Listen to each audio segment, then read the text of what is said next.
Hey, what's up, Hey, guys? fucking Episode 24 of just nothing. I'm sorry. I just have to roast. I have to roast the fact that no one watches our podcast. I know tomorrow I'm gonna piss off someone like Keemstar and he's just gonna tweet "You're irrelevant, lol," and just show a screenshot of our channel. yeah. Give Um, it time. He'll be sucking up to us in a few years. oh, no, I like Keem. Keem's all right. No, it's probably Rice Gum actually that will do that. Yeah, probably be rice gum. Yeah, Rice Gum seems more likely. So we are live. Episode 24. We haven't done a new episode in 3 weeks, if I'm correct. Yeah, Three probably weeks? be 2 or 3 weeks. Probably. Yeah. Yeah, 3 weeks we haven't done a new episode. I'm sorry, guys. We've been busy. And how's your week been? How's the last 2 weeks been for you, Jency? Uh, yeah. Well, I picked some good stuff up the garage sales, but then all of a sudden on the Saturday, I did have some warning. I mean, the eject mechanism would just sometimes, a lot of the times, would just fly out of the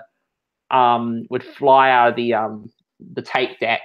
And that had been happening for about 3 months. And this was a backup deck. I was supposed to get another one, but boy, was I wrong. Eventually, my Sony decided to up and kill itself on the Saturday, which was 2 weeks ago. And I was like, shit, what am I going to do now? And for about a week, I could not do any transfers, even though I did actually find some tapes in the town of Kapunda, which this is the stuff I've started to transfer now. I've only just started to get back into it, because what happened was on the Saturday, it was my mum's birthday. I was in the cafe. I was flicking through Gumtree, only to find the best deal I've ever seen on an SVHS recorder. Now, for those who don't know, SVHS is like the pro format that was never adopted by the middle class. It was more adopted by professionals, or people who were. In this case, this guy was son was shooting weddings in this back in '97, but he had to give it up very early on. So this guy listed this for $60 on Gumtree. This is a Panasonic AG 4700. I reckon it's from the early '90s, but he said he bought it in '97. The guy in this case, when he listed it $60, some people list them for like 400. A lot of the deals I was seeing, at least. So for this to turn up was great, and I answered the person's listing on the Saturday. I was the first one to get in. I bet a guy from Melbourne or something to it, because I think the guy from Melbourne wanted to play double or something, but because I was the first to call, he kept me in mind to have a look at it.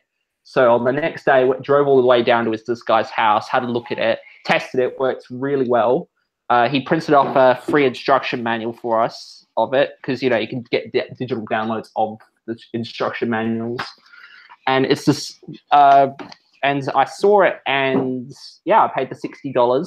Got it home, cleaned it all up, and then put it in the dog house, as you can see, all just all stacked on top of each other like all VCRs are. And I've started to use it. It's a beautiful piece of equipment. It's actually white. This was used as an editor, so it has a little scroller button that you can just roll. When I got it, it was pretty dirty. I remember Dad and I had to clean the entire rack of it. The editor roller was covered in some kind of black goo. I had to rub that off with some makeup removal pads. Cleaned all the inside of the deck, blew all the dust out with like a can of compressed air, and just cleaned all the heads and the rollers and everything. Cleaned all the dust out of the vaults where the air is let out of the machine on the sides. And yeah, I still got to get a SCAT to RCA cable. I'll probably look down at JCar, but apart from that, we got it all pretty well set up. This is the remote control. I'm still trying to work out this remote control, because it was like when I tested it, it worked at the place, but I can't seem to get it working.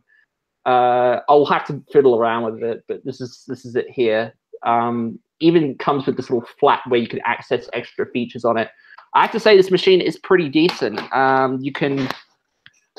It's one of those things where you pull the flap down. It's got all the features on the front, and it has the ability to do SVHS, standard backwards compatible with standard VHS. It's hi-fi. it's SVHS tapes are actually a step above regular VHS in terms of line picture quality. So they were like a step above, but no one in the middle class. JVC was thinking it was going to replace just standard VHS, but boy, were they wrong. The middle class did not give a shit about this thing. But it kept as a niche format until VHS stopped being relevant.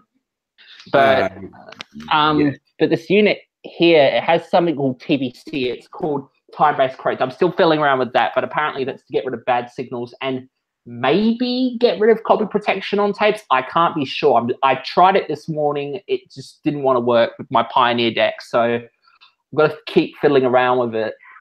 This unit. At the moment, I'm just taping dubbing to DVD The Fifth Element, which was aired on Channel 10, 2001 with the commercials. This goes for about 2 hours and 30 minutes. So, and I'll have enough time to have a look at this other BASF MTech one in the corner. But these were all tapes I got from Compunder. They had an op shop on the main street. My mum and I were there working because we popped it. Mum was doing an errand, and we eventually dropped into this town called Kapunda, just had lunch there. And I was walking down the main street. It was an op shop, and in the free box, just a ton of record tapes. And we found out they were free, and we got the whole lot. And I'm just going through the process of doing that. But also, this morning I was finishing off the last of because I was splitting across 3 discs for a mate, Flemish Dog, because I'm sending a parcel to him tomorrow. Because I found in a nearby town called Tanunda, this for 50 cents in an op shop there, this tape called On the Buses as recorded from English TV. I actually ended up finding out it was a documentary about Thatcher's Britain bus system being completely fucked over after Margaret Thatcher's government was voted out. But it also has The Goonies from Central, which, if you don't know, that's like ITV in the Midlands, like Nottingham and Birmingham and all those sorts of places. And my mate, Flemish Dog, he's got connections to a guy in England, in Cornwall, called Apple Mask. Very good YouTube. I recommend checking him out. And I sent him some stuff a few months back from some stuff from the south or southeast of like TDS Meridian and some BBC 1 and 2 stuff. But since I found this one, and I've got to send a parcel off anyway, of trying to get some American NTSC tapes dubbed, which Reese is kindly going to be doing for me. I'm sending him free diskettes to send via Dropbox to Apple Mask, so it should be interesting to see what. I recently just got featured on Apple Mask's channel. If no one actually knew that, Apple Mask actually featured one of my captures. It was actually this like BBC 1 promo for, I think, like Indiana Jones and the Temple of Doom from 1993, and also had like a lead-in part introducing Harry and the Hendersons, and it was just came on after The Wonderful World of Peter Rabbit. And I recommend, even if you're not into archiving, this guy's channel, like literally his descriptions are the most fucking hilarious things ever. How he comes up with these jokes just baffles me. And me and my mates just love reading the descriptions because they're bleeding hilarious. Mm-hmm. Yeah, I wanted to say something. The reason why I removed Daniel Marr from the comments. Wait, is Daniel Marr Is Daniel Marr a fucking copy? Yeah, he was. The reason why I removed him from the comments is because I know he'll just spam us the whole episode, so I don't want to be spammed with just nonsense questions. If you're going to say a good question, go ahead, but if you're just going to spam us nonsense like opening 2 or just old VHS stuff, Yeah, with no rhyme or point to it. I mean, what I gave the audience here was a far more arguable point than what you can give, Daniel. Oh, Daniel, you just got roasted. No. All you know is how to say the words of Tintin, and that's it, because your brain can't comprehend anything beyond that. Oh, come on. Okay, so what have I been doing the last 2 weeks? I'm gonna go a bit quick. The last 2 weeks, I've been kind of recently I've been kind of exercising. I want to be a lot healthier and better. For the future. For my young relatives. I want to be better and happy and healthy. So I've been losing a bit of weight. I've lost 2 kilos so far. Yes. I've lost a bit. I'm getting there. I've been cutting down on all my foods. I haven't been eating late at night. I've been eating small, the usual. So that's that summary. But I've also been doing other stuff on the side. I've been working on some projects with a couple mates, and I've been doing some other stuff recently. Like I've been checking out some old record tapes I'm going to give to Jency when me and him meet up in Melbourne. Yeah, well, for those who don't know, I'm going on a week with my parents just to Victoria, just to get away from the smoke of the city. And I'm just going to be probably, I don't know, going around regional Victoria, but I'm going to be staying in Melbourne, and I'm going to be catching up with Jared here, and yeah, it's going to be quite interesting. We'll see if we can produce some videos while we're there. Yeah, maybe, and Jency will upload it this time. Yeah, I'm trying to work on my editing. It's like no. I was just joking. I'm only hey, look at this. It's Crash21 in the chat current saying hi. You. Oh no, that's my mate. That's my mate. Yeah, that's my mate from school. Hey, it's I can't show him. No, don't show him, please. Please, he's my mate. He'll like no, don't. Let's not shit on him, please. Crash product, anyone? Oh my god. That's not the insult. I mean, Crash Credit. No, I know it's not. I know. Yeah, I know. In the 60s, he wouldn't get the reference though. He wouldn't get the reference, like he. Yeah, it's a thing that only we would get insulted. It's a guy who had 2 hits within like 20 years. Boom Boom Baby, which is just basically the lyrics saying "doing the chicken." So literally, for Abe Simpson's rock fantasies are believing from The Simpsons, where now you could actually I don't know where that joke was going. Just like that joke died quicker than people did in World War II. Oh fucking hell! Today I was actually just watching for shits and giggles. I was just watching some videos that some people were producing on the history of Fanta, and I was just imagining in my mind, a flavor from Mars, like Fanta is a drink from the. Oh, when I hear the word Fanta, you know what I imagine? I imagine Chris Chan in a bathrobe drinking like Fanta, but with some extra ingredients. Yeah, his own. I'm not gonna say. You should watch the documentaries if you want to know what he drinks. Yeah, the Fanta is like Michelle Shan is like it's only stock orange Fanta. Oh, that's my favorite. Make another one. You give me a lifetime supply of KFC. I ended up today going to see a film, Early Man. Yeah. What'd you think? Oh, freaking hell, it's great.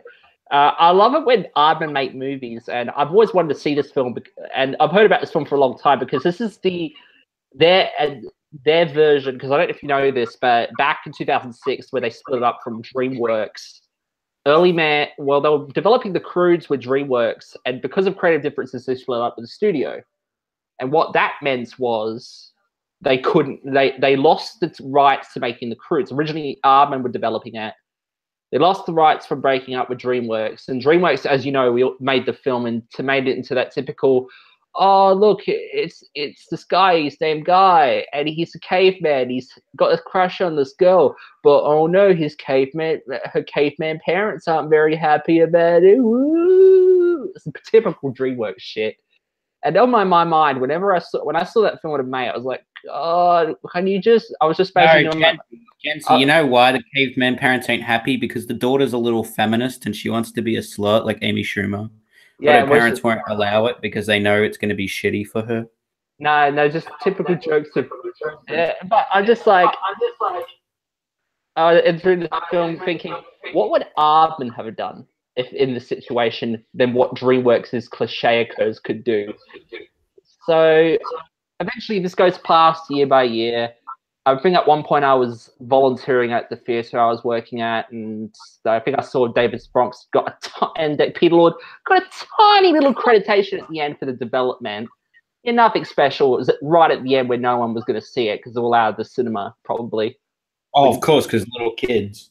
Yeah. It's funny because he pooped himself. The only reason I saw that at the end was because I was cleaning up after people's mess.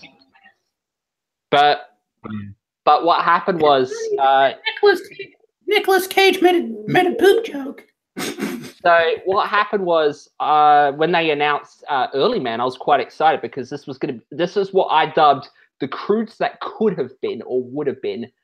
So yeah, this film was really interesting. I have to say, Armin did a really good job in their animation. It does have also pay homage to previous Armin projects. I think you got like the pig. I think it was in Shaun the Sheep. I can't remember off the top of my head, but that warthog pig thing. I think they've just I think Park was directing, so you got like the rabbits, like the rabbit design. I think is his typical design. I think he used on what was it, the Wallace and Gromit: The Cursed Rabbit. Another Wallace and Gromit thing that was referenced in the beginning was in the beginning sequence. There's this little cockroach that puts on sunglasses as the apocalypse happens, and he's actually, and the reference as such is a reference to, if you've ever seen Grand Day Out, the first Wallace and Gromit short, there's that scene where Wallace and Gromit go up in the rocket, and then the mice in the cellar put some glasses on to shade them from the takeoff of the rocket. So that was like kind of cute homage to it. The film in itself had sporting the typical Armin humor. I mean, in the first minute, you really had a reference to Manchester, saying that caveman times were shitty as Manchester. And it's like they did a pretty good job. I mean, the film is basically really, really plot driven. You don't know where it's got. I'm glad they didn't take it down the route of the female being interested in the savior caveman. I'm glad that didn't coincide. But Armin pulled off some pretty good jokes. I think one was in particular because the whole thing's revolved around soccer. And it's a little less bad than if Simba King Lion, if you know what I mean, Searsburg. But fucking the one thing about the soccer thing, because like they have to win their area back, they have to play soccer to win this match. But of course, I'm trying to say to this that they had the way that I think because they spoiled it. I want to be honest, they spoiled that in the trailer. It was clearly obvious from the trailer that they were going to play soccer. Yeah, but at one point, fuck you cunts. They have like these puppets doing the action replay, and it's just a bunch of puppets. They don't, because they're living back in the Bronze Age. They don't have to have that sort of stuff. So the fact, some of the things like they over exaggerate the action replay by having the puppets being. At one point, they even had this part where they just look like the alligator from Punch and Judy just comes in. It's like, oh, you kicked the referee. Oh, it's like it's a typical Aardman humor. It's fantastic. And everyone, it's like, it has something that everyone can enjoy. I think one point in this film that really quite surprised me for Early Man was, what was it? From the top of my head. No, I'm trying to remember what I was going to say. I was off my train of thought there for a sec. But so I'm glad that they didn't resort to cliches in film. I mean, it's going to still have the 3-act structure, but it's like, but it also made me think that this other caveman, like, the reason that they're dumb is because they're inbred. I don't know. That's my theory. That's why. Yeah. Who knows? Phantom Strider's going to make a video next week going, "Why are the cavemen in every man dumb?" That's what I mean. Yeah, but I'm just trying to point out that the kind of they're also, it's also kind of like the jokes in some parts I noticed. Like, for example, the tribal leader is shaving himself with like a beetle, so like an electric razor. So it's kind of like the Flintstones in a way of using animals as current objects. So you kind of got that kind of humor mixed in with influence from the Flintstones. Yeah, can I say something? I'm going to be honest. I'm probably one of the only few people that agrees with Doug Walker on the Flintstones. I honestly thought the show was boring, in my opinion. I like the Flintstones. Yeah, it's all right. It's just there was nothing to it, really. Just normal people living normal lives. Yeah, but don't you think that's the concept of every show that revolves around the family, the Flintstones, the Simpsons, Family Guy? The only reason Rick and Morty doesn't fall into that category is because you're not even with the family half the time. You've been taken with Rick on fucking wubble lubba dub dub adventures. But Pickle Rick. Sorry. But yeah, as I was saying, yeah. So Early Man, I'd have to say, is a pretty good film. I mean, it's a lot better than some of the other films that came out this summer. Peter Rabbit. Oh, motherfucking James Corden. I'm gonna have to see that when it comes out on DVD or something, or Netflix. I was thinking of maybe doing a review on it. If I ever do get back to making YouTube videos, I was thinking of reviewing it. Yeah, Peter Rabbit, like. Oh, I had to watch it with my little cousins. It was so terrible. I had a joke. I was the only person. No joke. I was the only person in the theater that didn't laugh at any of the jokes. I was just sitting there thinking of the Boss Baby memes. My mum went and saw it with a client, and she told me it was not the most fantastic film she's ever seen. She told me some plot points which to pay out for, because like I knew most of them, but I didn't know the full extent of some of them. I remember she told me about this one where Peter Rabbit, the jacket that he wears, because you can see it on the posters that he wears this kind of like blue jacket. I was kind of thinking today, like the jacket, it's just a denim jacket. I mean, in the original books, it was like a blue jacket, but they just like, here you go, here's a denim jacket. Apparently, he's supposed to have inherited that from his father. But of course, as we know, rabbits only live, I don't know, fucking 10 years or some shit. Or less than that, who knows? But I'm just trying to point out that jacket wouldn't be too old. It's like, oh, Dad, how did you get this jacket? Well, I inherited it from your father, and then his father's father, and then his father's fathers that went to Lowe's and bought the jacket. Can I just make a joke? Actually, let me just rephrase that. It's like, where'd I get the jacket from? Where'd you get the jacket from, Dad? I inherited it from his father's father, and my father who stole from Lowe's and then killed a person on a worker. Yeah, fucking don't fucking care, mate. Want to join my free gift card giveaway? Subscribe to my channel, like the video, and make sure to comment on all my videos, and you will win a $50 EB Games gift card. Oh, please. People in America don't even have EB Games as such. We still have it here. It's like, oh, I wonder if they're having I'm just trying to think on but I'm just trying to point out that I wonder if they have Rick and Morty on Blu-ray. Actually, they're going to be bringing season 3 of Rick and Morty out in July, I think. No, I know. I saw the Mad Men listing, yeah. Yeah, I always check the Mad Men listings at the beginning of every month. I'm buying it when it comes out, because I watched season 3 on Netflix. I know a lot of people hate Rick and Morty because of the dickhead fans, but I love Rick and Morty, man. And that season was just as good. Yeah, I stopped watching after a certain while, so I have to finish watching the rest of the series. Yeah, it is the best. I am not going to spoil it. I'm a procrastinator. I just I can't bother watching it. Oh, the new Gumball came out. I better start watching that because I'm the most dedicated Gumball fan. I am like that whenever a new episode of South Park comes out. Like when I have to watch every episode over and over again on repeat to make it. Sometimes I just get bored and I just I have the episodes as MP4s on my computer. I just bring them up and I'm like, I'll make a reference to something. Like one time I was making fun of the Illuminati channel and I just made a joke referencing an episode of Gumball. The Jews cause Anzac Day. The Jews. No, I'm not gonna bother. I was making a joke to an episode, the guy or something to a mate. I was like, yeah, take that, irrelevant Illuminati channel. Take that, Jews. No. Oh, God. But do you want to talk about change the channel? What? Change the channel. Change the channel. Yeah, do you want to talk more about that? Or the Channel Awesome thing.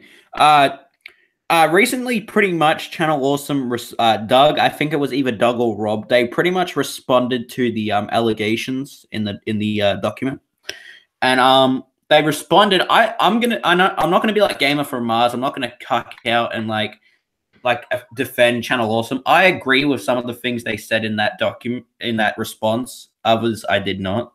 Yeah, there was one thing I agreed with was the thing about the rape scene. Yeah. In that, not rape, sorry, the transformation scene into Boldly Flea, because they actually show proof that what's her name, Lindsay Ellis, Nostalgia Chick, kind of agreed to it. Yeah. And made sure to add extra effect to it. Like, did you see the document? Yeah, I think I've been reading the document on and off. Yeah, and I think she agreed to it, and I actually kind of agree with that point because it kind of destroys her point that she didn't agree with it. Yeah. I will agree on some things. I do agree what they fucked up on was the movies. The fact that they didn't really provide like proper Maybe Lindsay has a sick sense of humor, and she's like, well, and she thought it was all right at the time, but now she's like, oh, I'm a hardcore third wave feminist. I better not admit this. oh god, come on.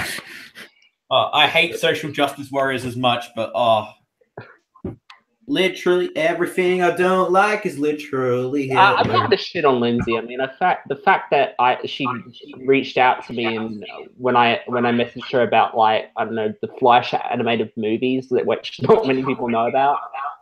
So I'm like, yeah, I'm not gonna shit over that. I mean, that was really nice, Lindsay. You know, like me and my mate, we still quote fucking rocks from Mile and Otis. Oh, I will admit, I do agree with some of the things in the document, like that movie thing I agree with, and firing a woman who was in hospital. I believe that one, legit. Yeah. Because I think the problem is Channel Awesome isn't like a proper company. You know how there's companies like, for example, like KFC? Yeah. I know. Oh, Jared, why are you comparing it to KFC? Well, look, Channel Awesome isn't as big as KFC. So, like, for example, when KFC fucks up, they can pay someone. Yeah. Or when they fire someone wrongfully, Channel Awesome can't.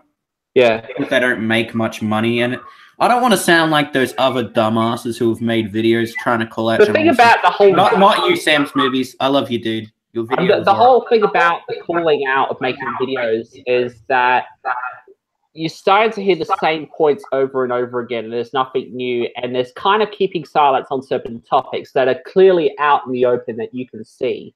For example, I don't know if you know this, but if you go to Askew Slumper's channel and Erod's channel and look at their look at the videos that they did talking about change the channel, or talking about their experiences, then they're the most put videos.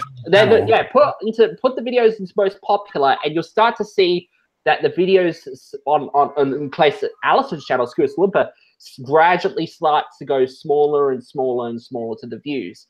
If you go to Erod's channel, the views don't even go gradually. If you go from I Quit Channel Awesome, the viewers drop down to 50 from. Oh, hang on a second. Let me just look at Erod Blockbuster Buster. Okay, this is the sort of shit I'm talking about, because this is like it's got this. People do not. I'm just trying to get a point home about this. Most popular. Okay. So I Quit Channel Awesome got 124,390 views.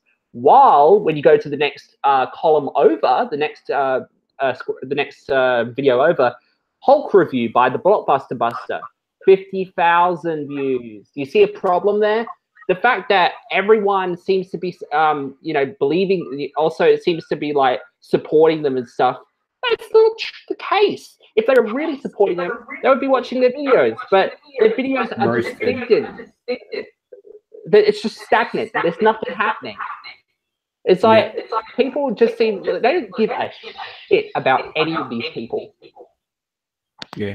Can I say something? I honestly think there's only a few good videos out of this whole drama, and I think there's a few I can agree upon. Ascaris Looper's video I really liked. I thought that was really good considering. Another one, I know a lot of people tried to make out, oh, she just did it for attention sort of fucking meme. Gamer from Mars, you're just a cuck, and go fuck yourself, mate.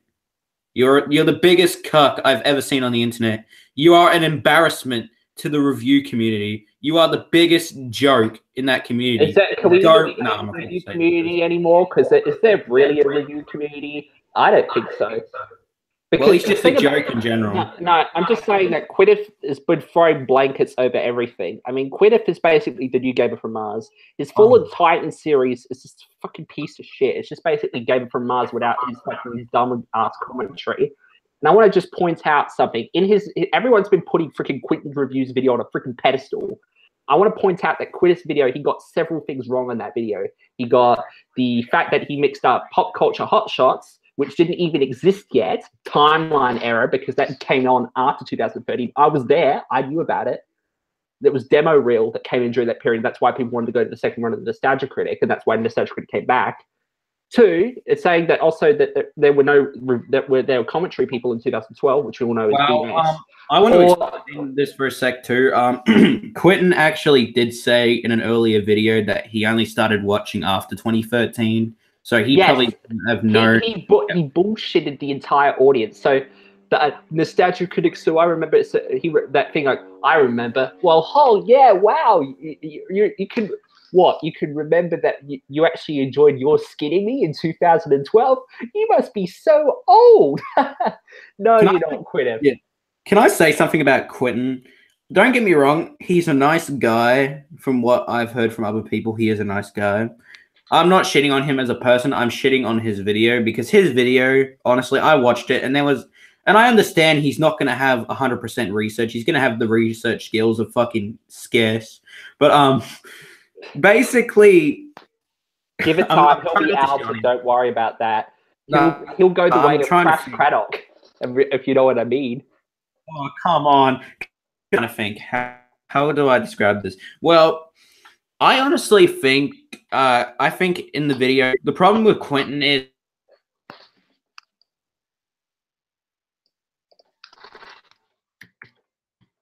content, to be honest.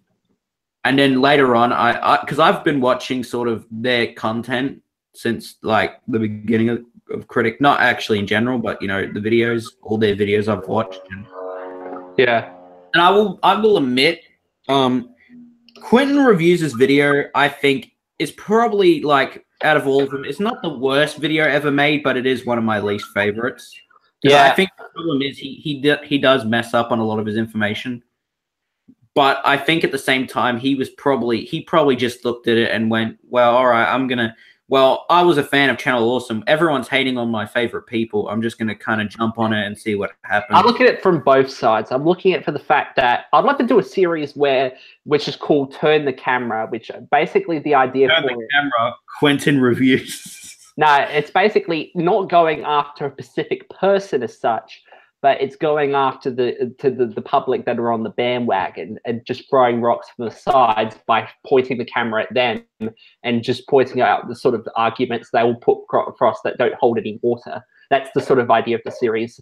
Doing drama videos, not on so much what someone said in a YouTube video and causing drama between one-on-one, but just throwing stones at the people who suck up to the whole drama and don't see how they're being manipulated to being a complete and utter bunch of morons. You guys just got roasted single-handedly by Jim. But do you think that's a good idea? Yeah, that's a good idea. I think out of all the videos, the three videos I liked the most, was the one by Scarus Lupa. The other one was by the Social Injustice Warrior. I will put it in the description. His videos. It's not the funniest. It's not the funniest. I don't think he's funny, but I think he actually did some good research. I will give him props on that. The funny side, no. And then the other video I kind of liked, but at the same time was kind of mixed, was Sam's Movies video. I didn't hate it, but I kind of wasn't my favorite one, but it was a good video considering. Yeah, Sam's Movies, I really like a lot of his content. Please also Sam, if you're watching this, let me get back to me on if about doing a have you seen it on that big cheese. Yeah. What was I gonna say? And another video I liked was I'm trying to think, was a video by I think one of the other former channel. I think it was by he did 2 videos.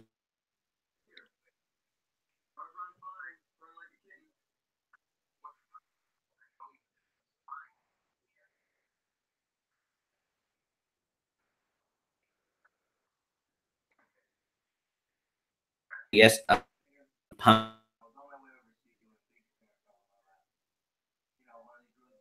knows more. Him and like a Scarus Lupa know more than anyone really in that outside the community of Channel Awesome. Yeah, I'd kind of like to also say with the whole thing of what's going down with the drama. I mean, I think Guru Larry is the only one left on the site. I don't know if Bride's left. I mean, that's debatable. But I'd like to point out that the whole thing, it took a dark turn when we found out Drew Wario is a pedo. Oh, honestly, I'm disgusted, but it's like essentially because he's dead, he kind of did die an innocent man because Yeah. he never got in trouble for it while he was alive. Yeah. He kind of died an innocent man in this. It's wrong. Look, I'm against like child molestation and all that. I hate that shit, and I hate pedophiles. I'll be honest. Yeah. But at the same time, I think honestly, Jawario had more issues than just being a pedo in general. I think you can kind of see, you can kind of also see that he had a lot of other problems and what led to his death, kind of. Yeah, what led to his suicide, sadly. Yeah. And so, death isn't a good thing in general. I think it's on a much more much more badder level than actually, because death. What happens after that? They're gone forever. That's the eternal sleep. But death, we don't really treat it with such dignity. We just brush it off, like, oh, Yeah. But like what Jawario did is wrong, and I think had he lived, he would have been charged. But at the same time, I think he would have gotten help for a lot of his demons. yeah, it's just also you don't know what's going on with his home life because maybe we don't know what's happening with his wife. I mean, his wife would only know, but maybe his wife was a ardent feminist. I know maybe there was some other things going on. I mean, we can't just pin it on one thing and just say it's all Jews' fault. I mean, we have to look at also other people in his life that could have caused major problems for his depression. Yeah, of course. And look, what Jawario did is wrong. I don't forgive him for that. But at the same time, it's like I can see where it kind of comes from. I'm not condoning molesting children. I am not like that. I am not condoning touching and having sexual relationships with kids. I'm totally against that. Yeah. Yeah. So overall, I want to kind of skip this topic. Actually, it's kind of making me. Yeah, it's making me feel uncomfortable too. Yeah. What do you want to talk about? Actually, I want to talk about something. Recently, if you didn't know, Mini Me died. Mini Me. Yeah. R.I.P. Mini Me. R.I.P. Mini Me. Even though your last couple of vines made me want to kill myself, I still loved you as Mini Me. Yeah, but have you seen his vines with Logan Paul? I should see those. I'm sorry. I know no disrespect to Mini Me's family, but your vines with Logan Paul gave me cancer. I'm going to be honest. I know it's a bit too soon to make cancer jokes and suicide jokes, but dude, your videos made me. Those videos with Logan Paul made me want to die. Yeah, Logan. Oh! You know what's the best? There's a video on YouTube of him. He's playing Fortnite, and someone tells him that his friend just died, Mini Me, and he's and then what he does, he sits there for about a minute, not playing the game right for about a minute or two, and then he's just like.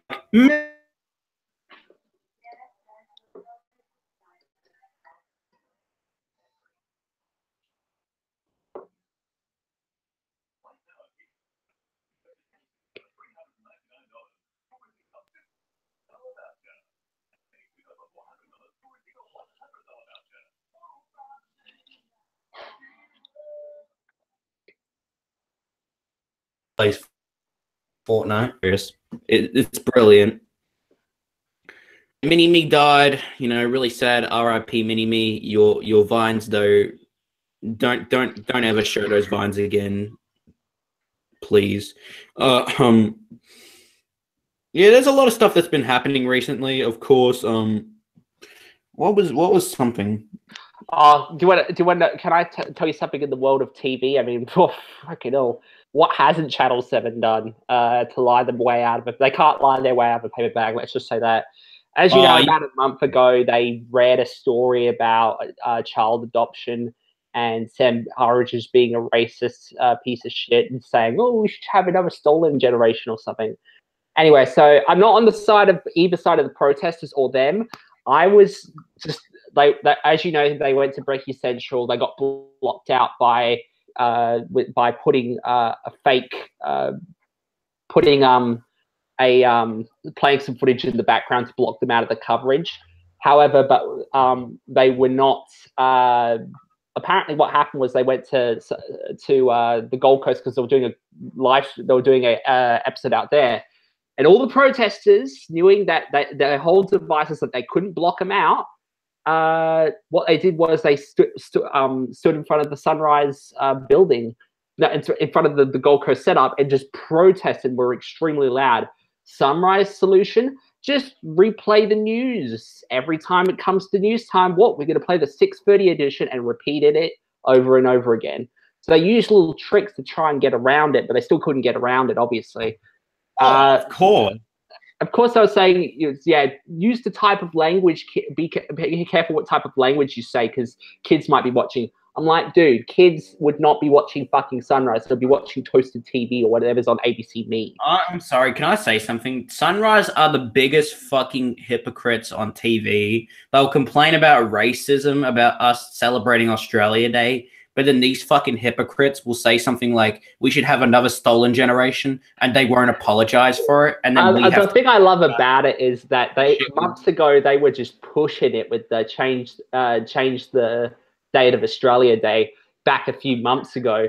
But then all of a sudden it backfires on them because the protesters they helped fuel the anger of completely backfired on them and completely destroyed an episode of their show. You know what song totally relates? That's what the irony in this all is. Yep. You know what song totally relates to Sunrise? It's called "I Fucked Up Again" by Big L. You got to search it. Anyway, what happened with Sunrise was apparently it was said during commercial break. Koshi said, "Do your homework," and then at one point the Today Show crew turned up, and Sam Marshall rumoredly had said, "Well, look who's freaking here to steal off ratings." What a fucking bitch. David Koshi. Oh yeah, that guy. The guy who attacked Kevin Rudd on TV, but then sucked Tony Abbott's dick live on the air. Not literally. Well, he's a liberal cuck, you know. Yeah, he's a liberal cuck. I'm sorry, I don't want to be like Paul Joseph Watson, but I reckon that dude is kind of a soy boy. Nah, but I'm just trying to point out, I can't believe freaking David Koch is from Adelaide. Fuck you. But anyway, and he's like, I support the Port Adelaide Football Club. But I just want to make out the point is, with the whole thing, with the backfiring, I think what happened was the protesters were meant to come back that day. Apparently what happened was Sunrise moved to a completely safe location, and then a bunch of protesters got arrested the next day. So fuck you, Sunrise. But do you know the sweet lining in all this is? The ACMA, which are the people that govern television and write the rules and what you can and can't do on TV, apparently they're looking into an investigation. But oh boy, does it get better, let me tell you that. Because not even a week later, after the Commonwealth Games is over, the closing ceremony happens, which they were doing the broadcast for. And they apparently, people were outraged that the athletes didn't get to show. So even after the broadcast, the commentators were like, they didn't show the reporters and all that, and the athletes. This was their time to shine, all of that. And then the next day on Sunrise, they made it a freaking smear campaign, 3 stories in a bloody row within the next few hours. So Sunrise were looking to be on the people's side, but it was found out that ABC found out the Channel 7 knew that they were not going to include, and basically, I don't know, I forgot, I've described something else. They threw the guy running the Commonwealth Games under the bus because it was convenient for them. But it was found out that 7 knew that the athletes weren't going to be in it and were given a chance to approve it. But they approved it and didn't disapprove it and say, look, you put the athletes in. No, they just wrote it. They said, yeah, okay. It's like, I don't give a shit. I need to get some Nando's. Boom, there. Here's your rubber stamp. But of course, they thought they weren't going to get found out, and then they did get found out. So that's another ACMA. I bet you that's another ACMA investigation. Then there's a potential one happening, and we need you, the viewers, to bring attention to this one, because for many years, me and Reese have been going through some fucking bullshit. Me and Australian Television Archive, we've been going through some fucking bullshit with the stations. You've probably been getting. I've been getting bullshit comments for years from fucking idiotic people that say, "Yeah, why you put a watermark on it? Dislike." I can't watch you with the watermark. These Can I people. say something to those cunts on the air? I'm gonna be like vegan gains, but like I'm gonna threaten death. Maybe no, I'm joking. To those people, have you not been in the fucking archiving community? Your shit will get stolen by like Channel 10, and you won't get fuck all credit, mate. Yeah, you Like, don't get credit or money. It's just they steal it, and they don't even tell you they're doing it. They just do it. So like a that's hit why piece.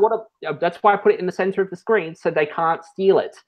And of course you can tell when they've stolen the stuff without watermarks because you could see artifacts on the tape. Like for example, if it was this, you could see that there's some line gradients on here, so you could easily tell it's your footage. But just by either antenna artifacts or hell, even tape artifacts can give it away. But Channel 7 and Channel 9 just hit a new fucking low out of all of it. And Channel 9 they weren't even trying to hide it anymore. There was a Weekend Sunrise they just aired where literally they had the Australian Television's archive commercial for a Holden 4 ad, and you could see the preview only watermark in the center of the screen. They didn't even ask him for a copy. They just stole the one that he had on his channel, and they didn't. And you could see the watermark in clear daylight. And this wasn't the only case for some. The other case with this was that I think also Flemish Dog got some stuff stolen. Channel 9 Sydney were doing a similar story, and they went and stole his one of his commercials off his channel, and you could see his watermark in clear daylight that they stole it. So I'm trying to point out to you guys that so I'd like to show those screenshots as proof to these idiots, because the fact that yes, television stations do steal stuff. They've got interns. They don't pay them, and they ask them to steal stuff. Please don't kill us, Illuminati. Please don't kill us. It's not Illuminati. It's truth. And the ACMA just and the government just sits back in media reforms, going, yeah, just liberal government like, yeah, well, we could just do it. Who fucking cares? It's not good for archiving because no one keeps we're gonna get murdered for this episode. No, but I'm just trying to point out that with the TV stations, they're not keeping a lot of their masters. It just recently was revealed in Canada that the CBC were going to destroy all their masters after they finished digitizing everything, and you should keep those. So the channel CBC in Canada is still apparently is going to destroy all their masters. It said by report. So TV stations aren't cared, and they feel like, oh, if I lose something in the current age on a digital backup copy, I can't copy it from the original. I'm just going to steal from this guy.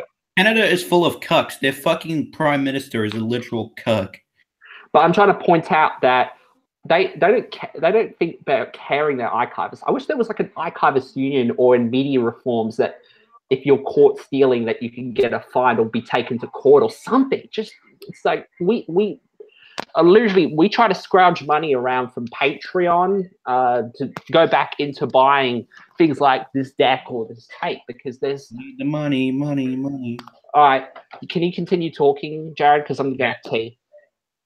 Yeah, no prob. Actually, I'll look at a BuzzFeed article. Well, as I was saying, guys, yeah. So as Jency was saying, archivists have had really big, deals with bullshit. Of course. What am I going to do now? I'll probably just, you know what? We'll do something for a bit. I'm going to try and find something. Make fun of people. Oh my God, I'm going to get copyrighted. Let's go to find some BuzzFeed cancer now. Don't look. You know what? We'll look at some relatable. There's something I want to look at. I'm gonna try and find it. Yeah, BuzzFeed Australia has probably done some more cancerous articles that we can look at.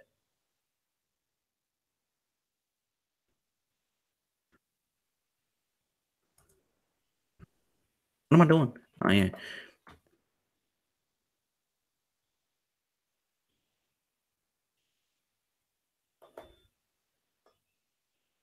Ugh, fucking people. Yes, I have to do the fucking people meme.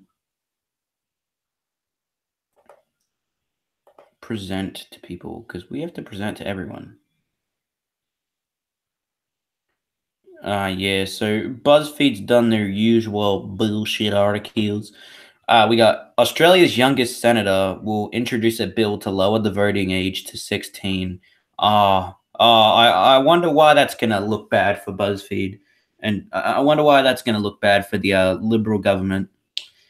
Oh, yeah, because people who are 16 are not like older people. They're not mentally retarded and go, oh, I like Malcolm Turnbull. He's a good guy. No, they look at it and go, man, this guy's a cunt.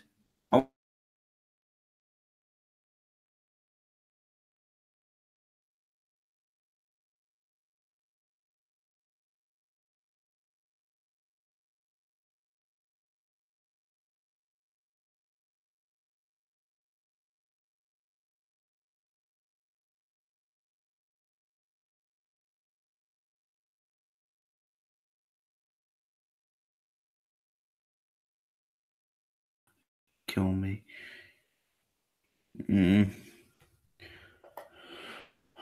Oh, 40 things, huh?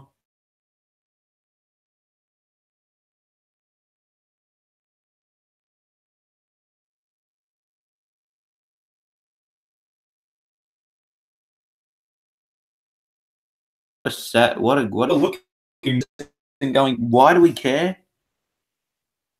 Why do we care? He's wearing a Girls Gone Wild trucker hat. He's just wearing a hat like everyone else. This is why.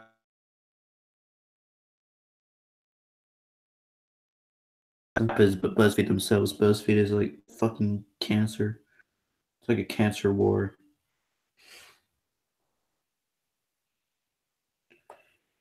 Oh my god.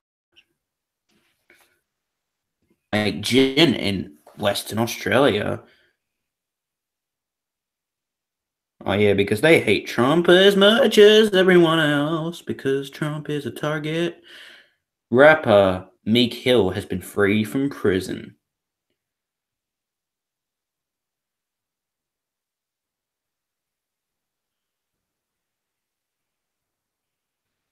Well, the prettiest thing I ever done was vote for Donald Trump, honestly. No, I can't vote, so I didn't. The prettiest thing that's ever happened to me was when Trump became president. Oh yeah, my phone just fell. But when Trump became president, that was beautiful because Trump's a legend, bro. Fuck all you haters, bro. People are trying to kick out the board of Australia's only LGBT community radio station. Where have I seen this before? You are beautiful in every way.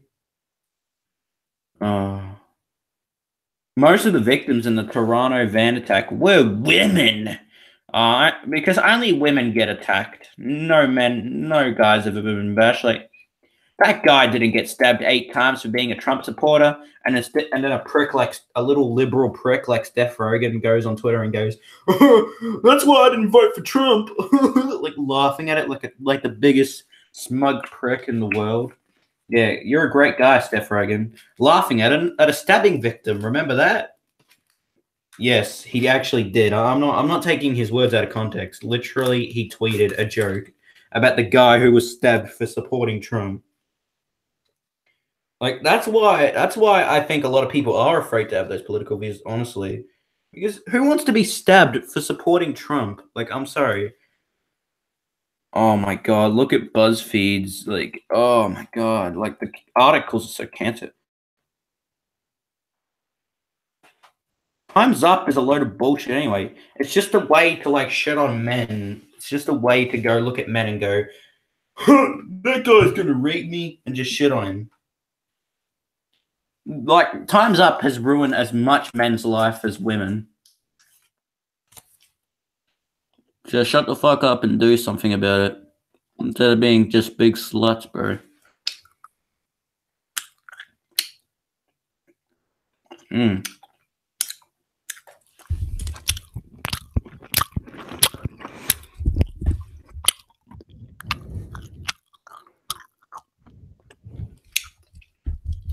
People are worried that Kanye West is getting radicalized by the far right. Yeah, because there's no far left. The left haven't bashed people for disagreeing with them, saying that all white people are racist and are women bashers. We've never had that before. Yeah, because writing a news article about a guy whose son ruined America is great. I don't think George Bush Senior should die. I don't think he should die. I'm not going to be one of those cunts that goes, "Oh, I hope he dies. Can't wait to report your death," sort of meme. I think, honestly, in general, I think I don't think he should die, but at the same time, I think karma has come to him after all these years, him and his family. But I don't think they should die. Because it's like, I don't think you should wish death on anyone, to be honest, because tomorrow it could be anyone. It could be me, Jency, it could be you, you people who are watching this. It could be anyone who will die tomorrow, And I don't like that idea, but BuzzFeed. All right. Jency is back, eating a bag of chips, watching some alt-right memes. Yeah, well, it's all that fucking thing. Like ABC Me, what? It's clearly promoting the LGBT. It's clearly not you. It's clearly not me. It's more you. Recently ABC got some shit because apparently they said for people to cause riots on Anzac Day, because apparently Anzac Day is a day where they celebrate death. It's just as racist as Australia Day, apparently, the ABC said. Oh, wow. Wow! Making a molehill out of nothing. Stop distracting us with your bullshit. We all know that you don't support. Everyone I don't like is literally Hitler. You got Donald Trump, PewDiePie, and Pepe the Frog. No, but I'm trying to point out that the ABC has gone downhill. I mean, back in 2013, we were all supporting him because they were still doing really good journalism stuff. Now, for very few exceptions, apart from very few exceptions, ABC has gone down the fucking shitter. I mean, it's like, it's because once you let some nutters into high positions at the ABC, people aren't going to notice, especially old people. Once you let you're not doing a good service for the elderly that are frequent watchers of the ABC, or even if young people want to watch it, they're not watching it. Yeah, because young people, the problem is, I've said this many times I've done speeches for my school.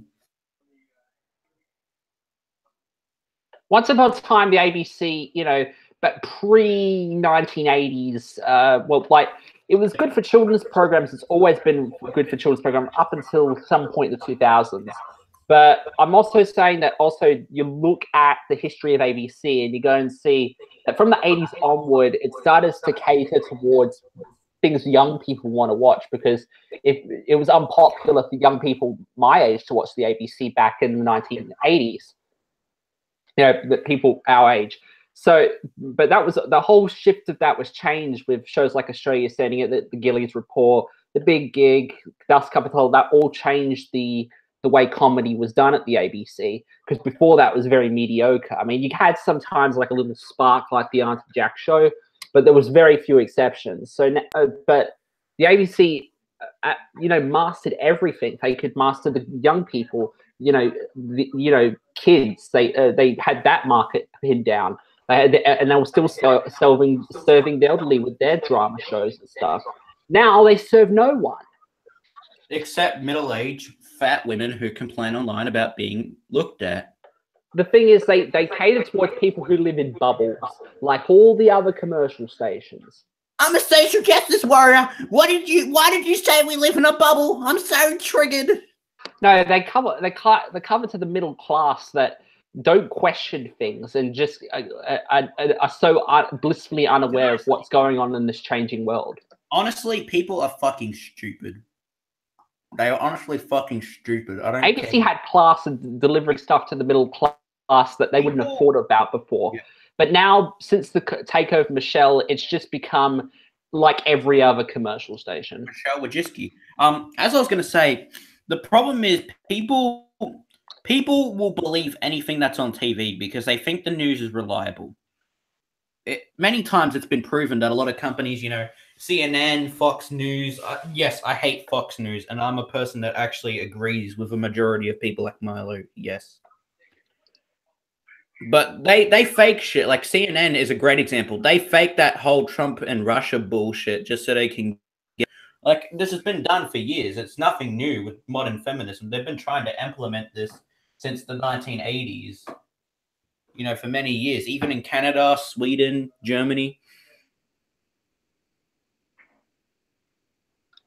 I'm going to go to the post office tomorrow, not just deliver something to Flemish Dog, but elephant memery.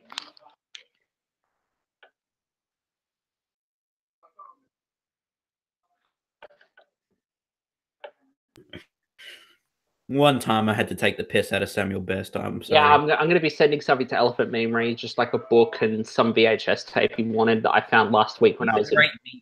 Elephant Memory, his channel is the best anime I've ever seen. Yeah, it's the best anime ever. Check him and Monkey Jones out. Monkey Jones. For like, he did a video. He actually got accepted. He's going to be in the Cool Cat school shooting movie. Yeah. Why did Derek Savage think it was a good idea to do a school shooting movie after all these shootings that we've been having in America? Because Derek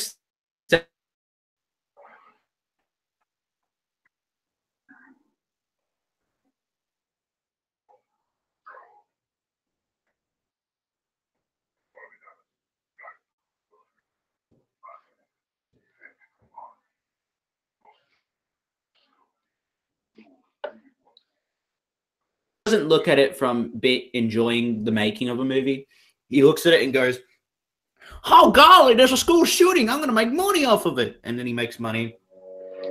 What's next? Is he going to make Cool Cat stops ISIS by telling some kids, "No, you shouldn't go to ISIS," and he goes to the Middle East and stuff? Black Lives Matter. That'd be a beautiful movie. Cool Cat supports Black Lives Matter. And then imagine Antifa. No, Cool Cat goes to ISIS, and when he goes to follow this kid, "Butch the bully, don't go and join ISIS," and then Maria tags along in Cool Cat's bag, and then she gets she runs a child bride or something. Oh my god! Why? Why? What? And then when she has Butch's baby and leaves and cheats on him with another man, she'll get stoned to death. Yeah, and then they'll find out that Butch was secretly in love with Cool Cat, and he'll be thrown off a building because he's gay.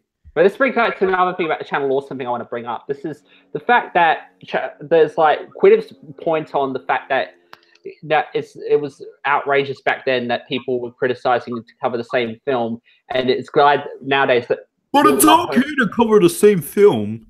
It's the problem with that argument, Quinn, if it doesn't hold any water, because can you name any famous reviewers of the current era that's joined in the last few years? You can literally count them on one hand.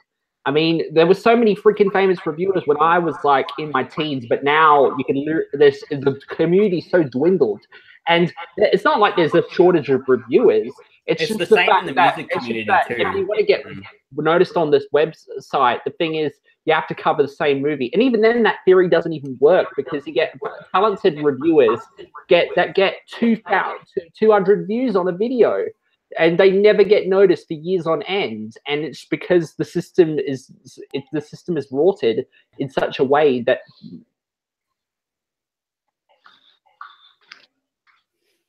Yeah. I'm just saying we're worse off than we are now. Less creativity out there to actually I like some of the stuff that's out there that Your Movie Sucks, Ralph the Movie Maker, and I Hate Everything, and I Hate Everything does. But apart from that, there's not really that much creativity going on in the comedy departments, the analytics. Besides, what was I? But the thing about it is, it's kind of reviewing hasn't getting decent views anymore. It's a prime example that reviews just, as you start going down, they don't seem to either get to 1 million or they just stay at around 50,000. They don't even get up to the million. They don't even get up to the 100 part. Yeah, can I say something? I think with what's his name, Rel. I think with a lot of them, in general. What was I going to say? I think you can cover the same movie as long as you add something new to it. Don't be like one of those fuckwits that'll just go and look at the Boss Baby and go, "Oh, I'm gonna be so original. I'm gonna add the join the free gift card giveaway meme because it's funny." Don't do that, or don't be like those dickheads who watch the Emoji Movie and go, "Oh, I'm just gonna do the Emoji Movie. I'm gonna review it because the memes because it's funny to pick on the Emoji Movie." Don't do that. Like, do it for your own reasons. All right, we got a question from an autism. I'm joking. Question: do you think The Love Guru is so bad it's good and hilarious? Honestly, I'm gonna be honest, and I know a lot of people. I honestly think The Love Guru. I've changed my opinion on that movie. Like back in the days, I will admit, I thought it was terrible.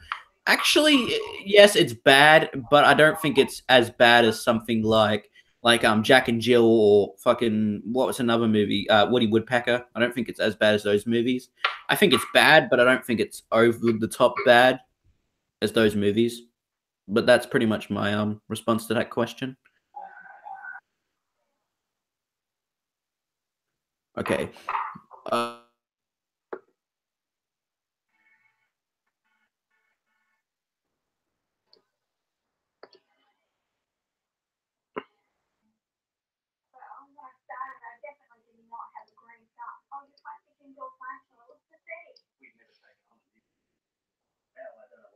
Don't be the Emoji Movie, or everyone has done with the Woody Woodpecker movie.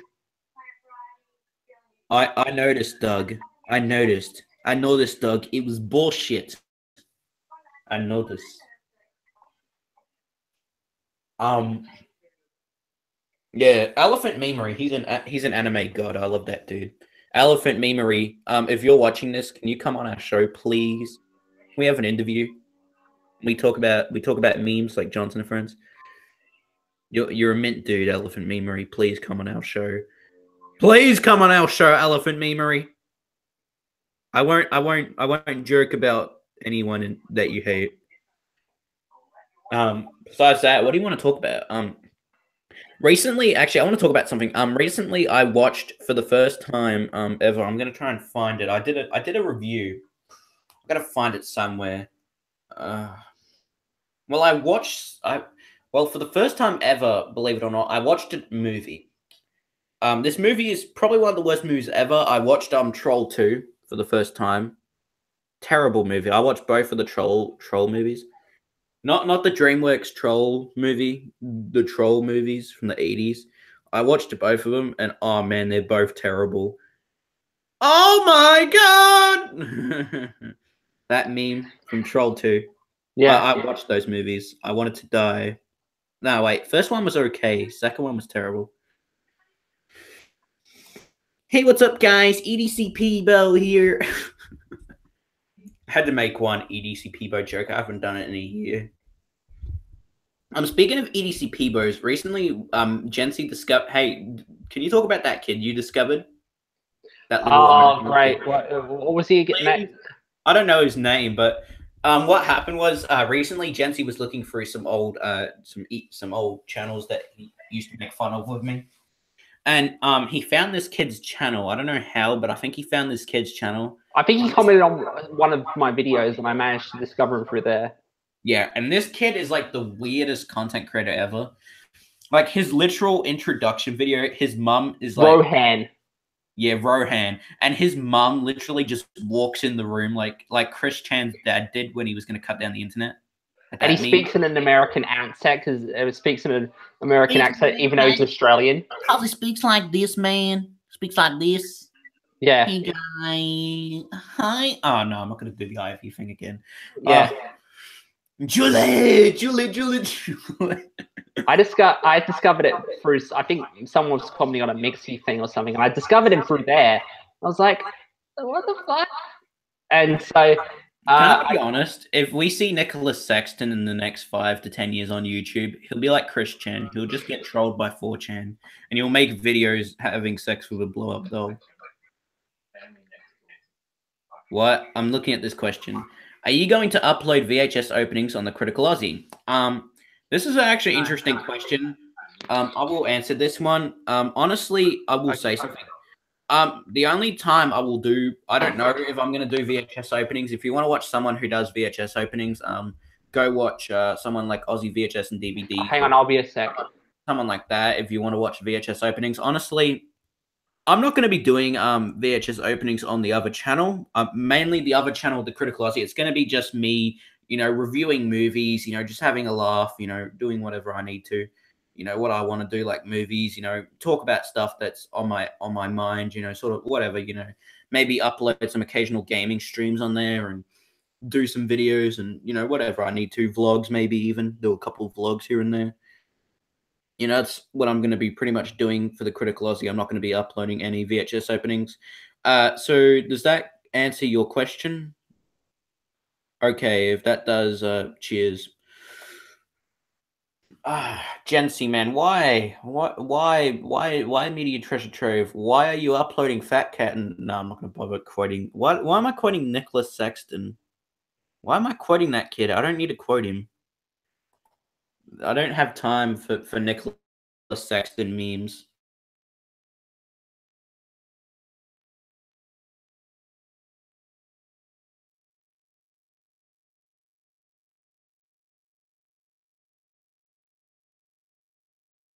Yeah, I'm such a Media Treasure Trove while you're uploading Fat Cat and Friends. You made Brendan and Barney Will Die. That's a beautiful video. You made so many good videos, Nicholas Sexton.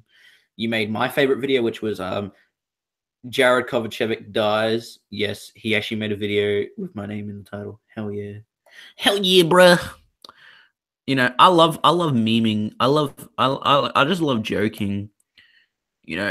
I still collect movies. It's just I haven't been doing it as much. All right, cheers. I haven't been collecting movies as much recently, to be honest. I've been watching a lot of movies, but I haven't been buying any movies recently. I have the money, I just haven't had the time. I've been trying to save up towards when me and Jency meet up in the next week or two. Hopefully he'll upload a video and we'll expect a video from that. Okay. So what were we talking about this episode? I'm going to tell you about Rohan Horton. Oh yeah, the American kid. Hey, what's up, guys? Oh, my favorite video from him. He does this series which is sort of like a parody of fucking Super Mario Logan, sort of that stuff, like the Super Logan, yeah, Super Mario Logan videos. My cousin watches them, and I hate my life every time. So this kid does his own series, and he did this one that's the best. He goes to see the secret.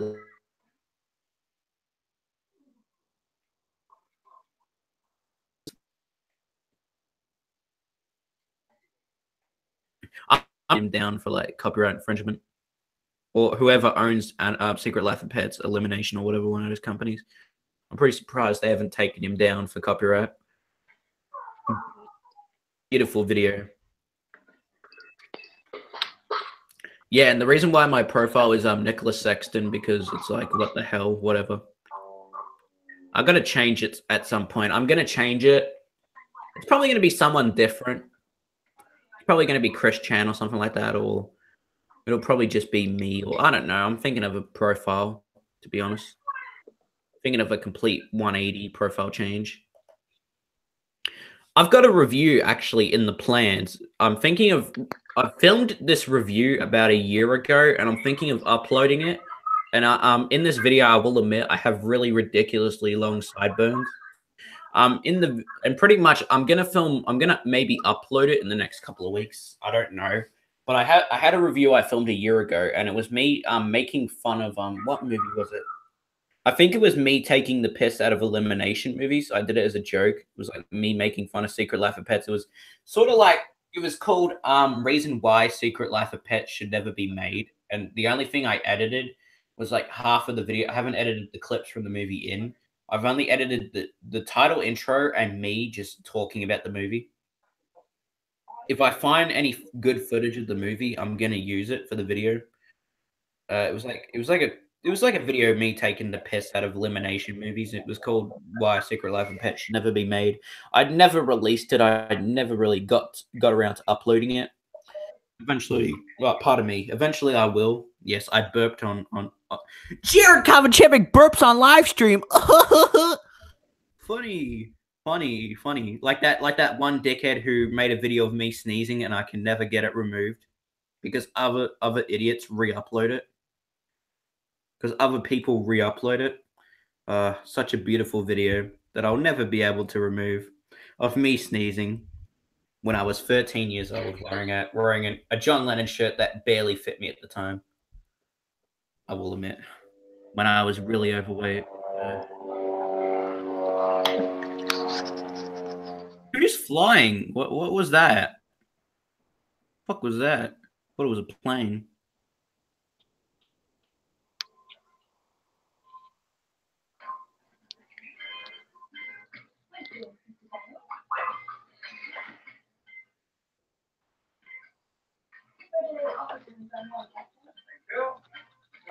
I'll put my letterbox in the description, talking about what I talk. I pretty much talk about what movies I've been watching, and I usually do reviews here and there. I do occasional film reviews here and there about movies I watched. Like yesterday, I watched Fat Albert, and I made the Keena Thompson movie Fat Albert, and I made a joke. DVD, which is like DVD, because like they can't pronounce DVD, so they call it DVD. And I made it in like my own about page on Letterboxd. DVD, and the profile on the Letterboxd is Fat Albert. My profile is Fat Albert. Keena Thompson Fat Albert. Have you ever seen that movie? Fat Albert with Keena Thompson in. You gotta watch it. It's a beautiful anime. Legit. When you come to Melbourne, man, I might watch it with you. I'll try and find a copy of it on DVD and we'll watch it and we'll meme it. We'll make some jokes about how it's a great anime. Hey guys, today me and Treasure Trove are gonna film our reactions to Fat Albert the movie with Keena Thompson. Oh, we should do that maybe when we're in Adelaide. Just take the piss out of the Keena Thompson movie. I had such great jokes for it. Some of them are racist, I will warn you. So I'll probably send. Hopefully, if Jency can put censors over me saying the N word a couple times, that'd be all right. That's the only word I ever censor on my YouTube channel is the N word. Yeah, it's that word. That's the only word I censor is the racials.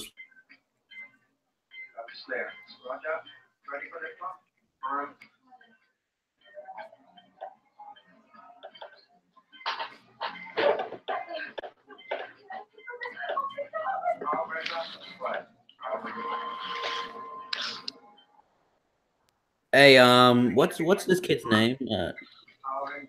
I'm sorry if I can't pronounce your name. Have you seen the Emoji Movie? It's a beautiful movie. You gotta watch it. It's a beautiful movie. 10 out of 10 movie. James Corbin. James Corbin does his best performance ever as James Corbin. James Corbin plays James Corbin. James Corbin. James Corbin. Corbin. I hate that dude, man. That dude. I swear to God, he's like the most fakest. He's even faker than Jimmy. Like this dude is the fakest motherfucker I've ever seen on TV. Yeah, like this dude, he makes music. Makes music, and it's the worst music I've ever heard. What's his music sound like? Makes better music than this cunt. Yeah. What does his music sound like? It's just James.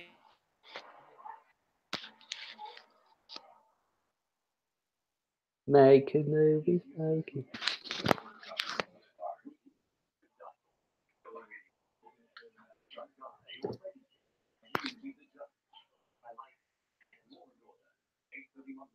To get my singing right. You don't.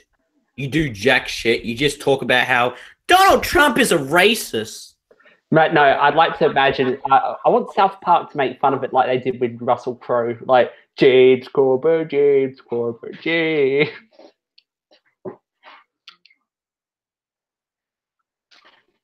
Making watch the WatchMojo.com video about it. I'm gonna be honest. My top 10 underrated movies of the 2010s. I'm thinking of doing a video in general about my top 10 underrated movies. I had a few ideas for it. One of them I'm gonna pick. Honestly, a lot of people don't really know it. It's one of those weird movies. I'm trying to think of the name of it. I have it in the collection. It's one of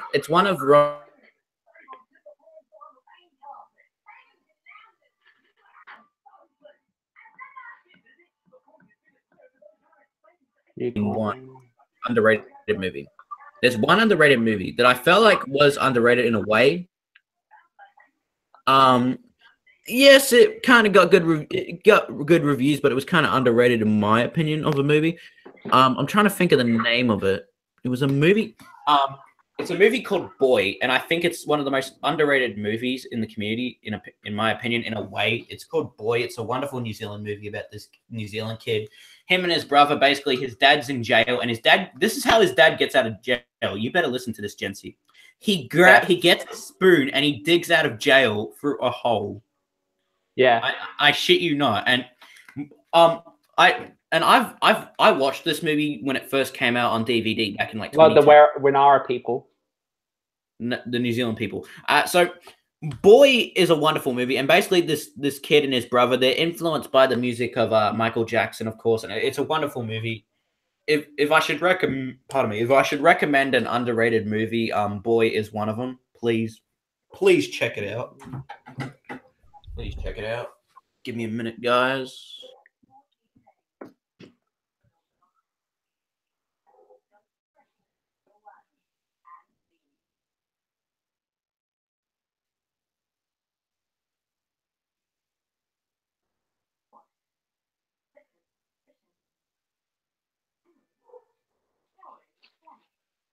So yeah, guys. Sorry, Jared just got cut out there for a sec. I don't know what the fuck's going on. But yeah, I've been pretty busy trying to capture stuff. What happened was I had to grab some toilet paper off my mom.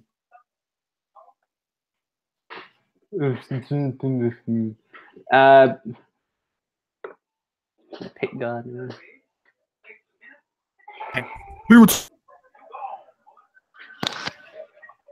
Yeah, so as you were saying. But yeah, so I'm just looking at this idea because I had this idea today. I want to try and find some kind of LP that's a scratched up CBS Coronet green tape LP, like 12-inch disc, and I want to. What are your thoughts on the 2012 movie Dread? Yeah, I get a lot of questions. It's mainly just for me. I feel bad, man. I feel bad for you, man. I wish they'll answer questions about your archiving. I feel bad, man. No, that's all right. I'm just wanting to ask. I'm trying to get yeah. How big are this? Like, I had this idea because I'm going to be. Yeah. I had this cool idea was I'm taking bass lessons, if you don't know, and if I get good at that, I'm thinking of getting a bass guitar for myself. And I was thinking this one I've got in mind. I had this great idea of it doesn't have a pick guard on it, and I had this brilliant idea of making a pick guard using by those old CBS Coronet octagon sort of labels. Yeah, I'm trying to find like an LP version that's got the CBS crowns on it and it's green, and I want to kind of snap that part off. What songs have you learnt on bass so far? I've got lessons starting in May, and I'm learning. But if I get good enough where I can get my own bass, I decided this one I have in mind, which is a Washburn guitar bass. It's like a 5-string acoustic electric bass. I was thinking of trying to get a scratched up CBS Coronet LP, cut just the label and put that as the pick guard on it. And I was thinking also of painting it out green in one part and writing my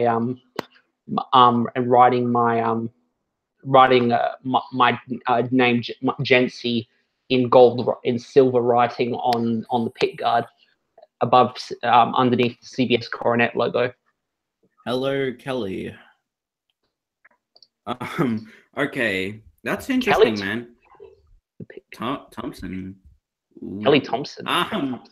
Kelly Thompson. Ooh. No, but for real, my thoughts on Dread, actually, I'm going to be honest. I saw it a long time ago, actually, when it first came out in cinemas, and I will have to watch it again, but I think I said it was a really good movie. I think I posted something about it many years ago on Twitter. I said it was a really good movie, but I haven't seen it since 2012, since it first came out, so I've got to watch it again, and I will give my own thoughts on it. in the next couple episodes if I do watch it. Yeah, about Dread. You know what?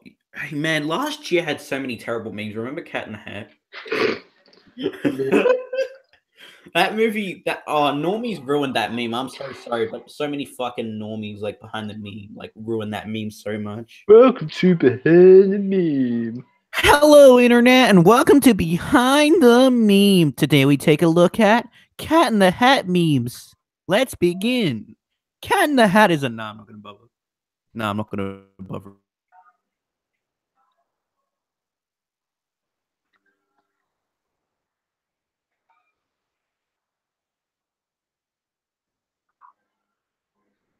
Okay, you. What, man?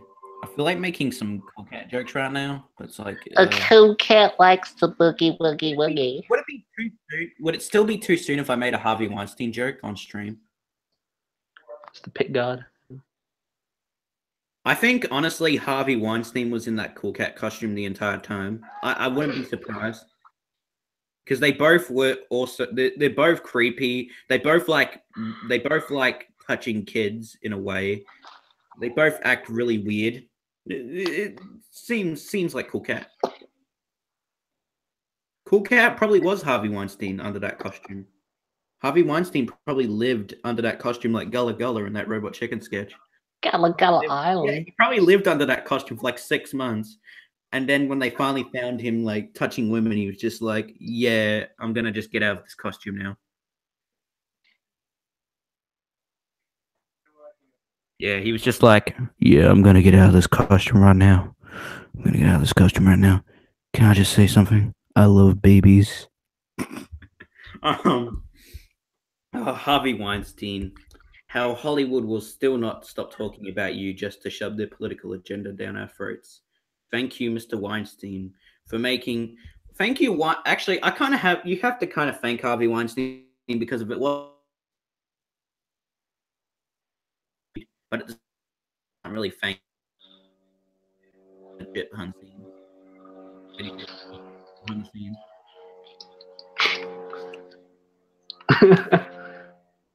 Because Harvey Weinstein's funny. I'm watching that illegal crawfish racing Olympics thing that Filthy Frank did.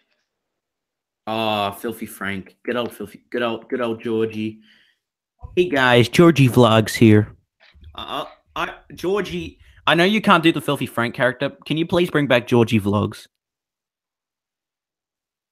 Can you please bring back Georgie Vlogs?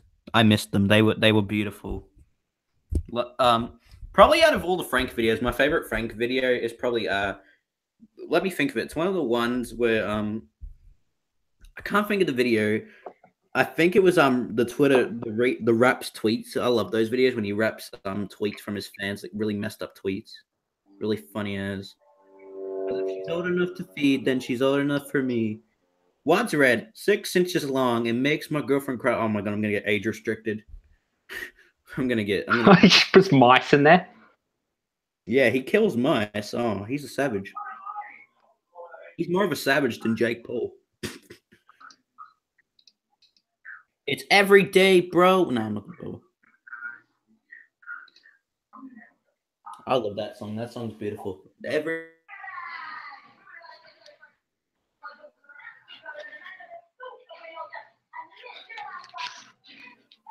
What are you watching in the background? The Fifth Element.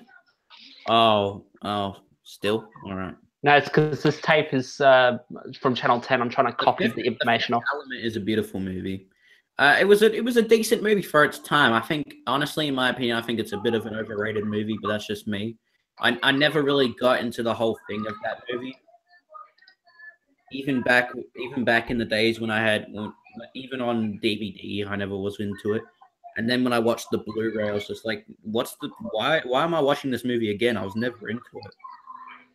I don't hate the movie, don't get me wrong. I just never saw the buzz in that movie. I never saw the interest for that movie like everyone else had for that movie. I thought it was just another really cheesy 90s action movie. Sci-fi movie, sorry, not action. Oh my god, you mislabeled the movie as action. It's a sci-fi movie, you idiot. I know it's a sci-fi movie. Thank you. Thank you for just explaining my point about white people. Good old white people. Thank you, BuzzFeed. Just crapping on white men. White. W.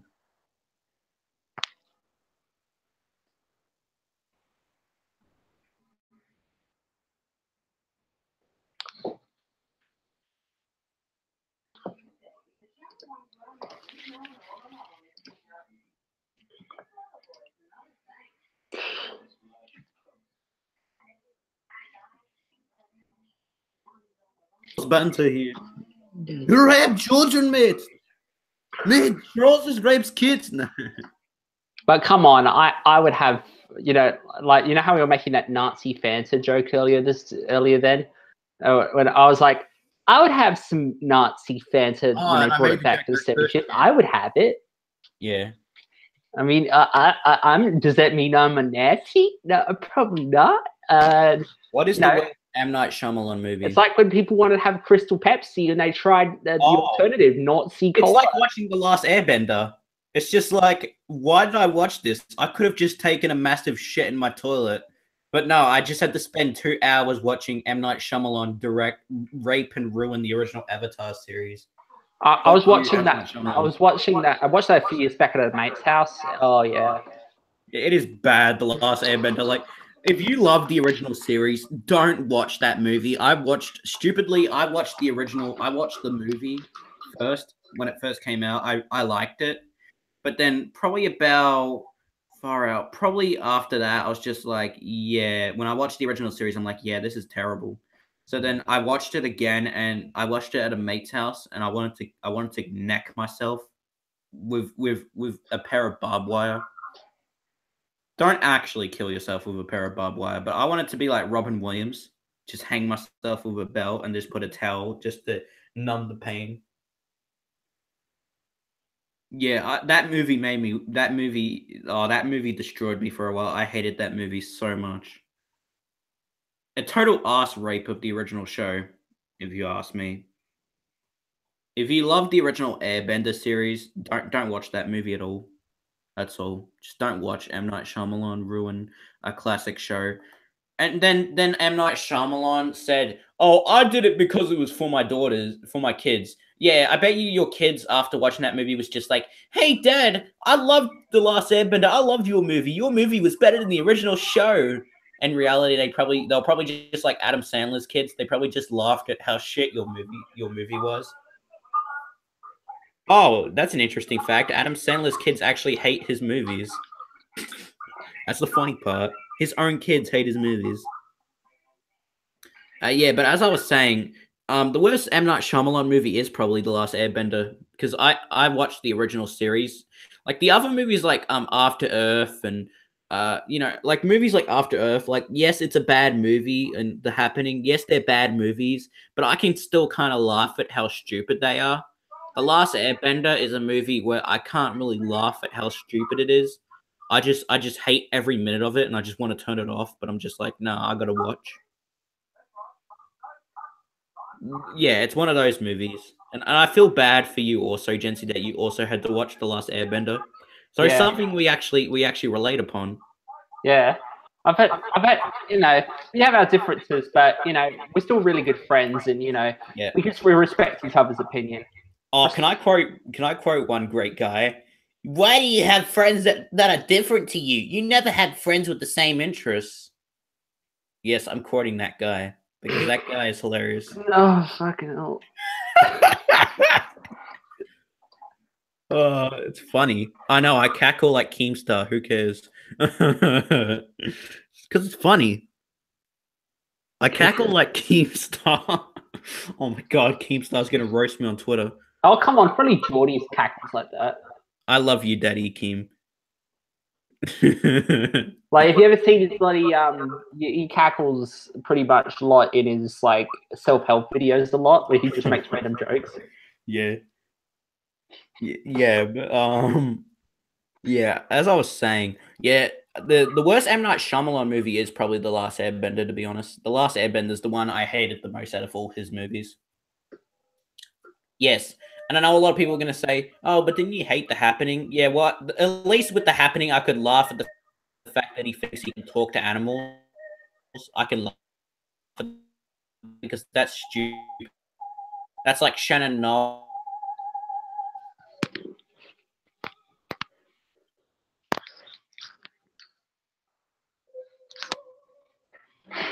Someone did with that movie. Yes, I'm making a suicide joke. I don't care. Yeah, Mom, it is a fine.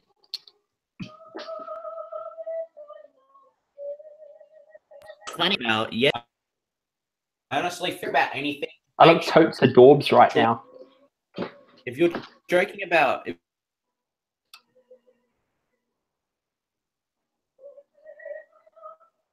With corrected, which don't be like Adam Sandler where your jokes are not really well corrected and timed.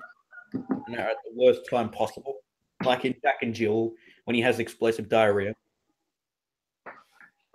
Or when he meets Jared Fugel from Subway. Jared Fugel. hey, Jared Fugel, you're totally not going to be considered a guy's a creep in the next one. That guy's a legend.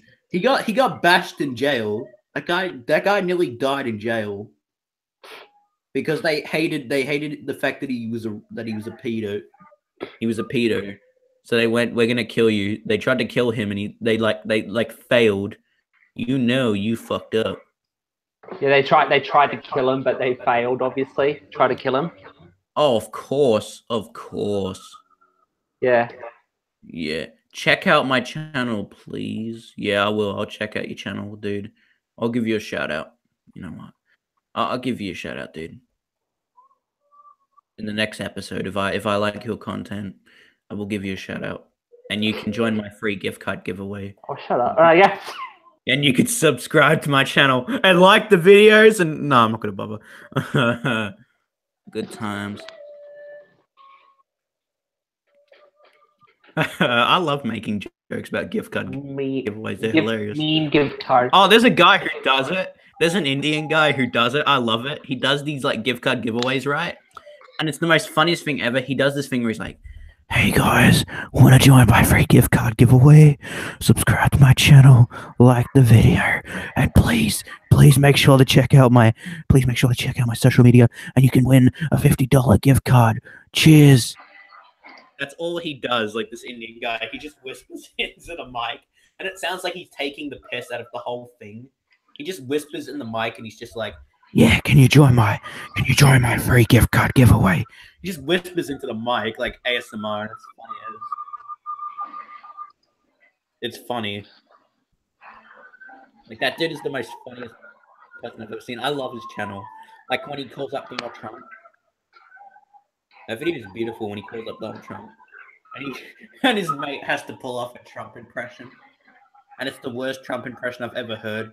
I've heard better impressions from Boob's little cousin being the boss baby than that. Even Donald Trump can do a better impression of himself. The difference is Trump's a legend, though. Trump's like a meme god. That dude represents everything I love about a good meme. It's like Chris Chan.